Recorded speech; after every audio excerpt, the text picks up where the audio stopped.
السلام عليكم ورحمة الله وبركاته.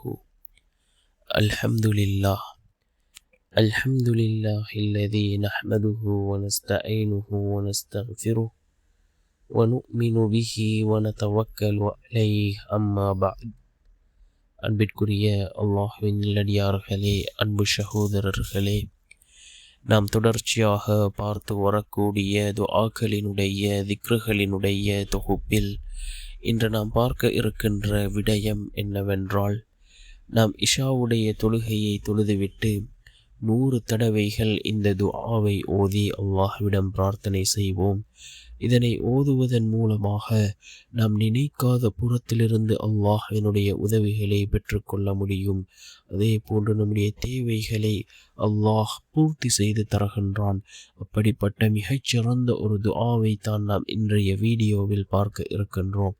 அன்பார்ந்த சகோதரர்களே, அல்லாஹ்வின் நல்லடியார்களே, துஆக்கள் கபூலாகக்கூடிய நேரங்கள் இருக்கின்றது. அதே போன்று துஆக்கள் கபூலாகக்கூடிய இடங்கள் இருக்கின்றது.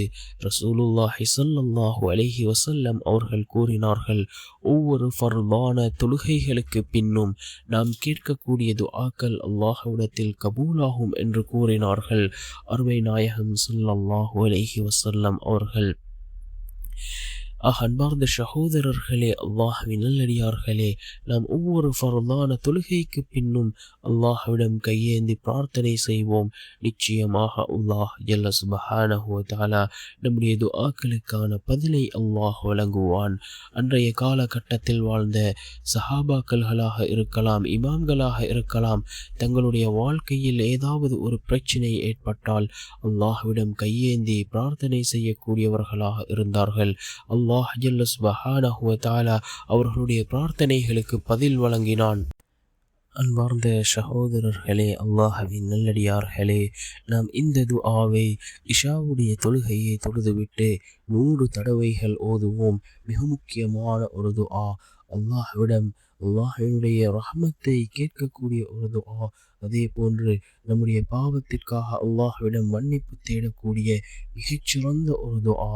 அல்லாஹ்வினுடைய உதவிகளை கொண்டு வந்து சேர்க்கக்கூடிய துஆ.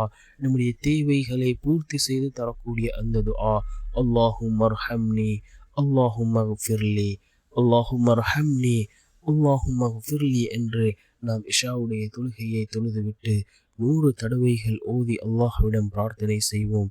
நிச்சயமாக அல்லாஹ் ஜல்ல சுப்ஹானஹு வ தஆலா நம்முடைய எல்லா நிலைமைகளையும் அல்லாஹ் சீர்படுத்தி தருவான். அல்லாஹ்வினுடைய உதவிகள் நம்மை வந்தடையும். யக்கீனோடு இஹ்லாஸோடு ஓதி நாம் அல்லாஹ்விடம் பிரார்த்தனை செய்வோம்.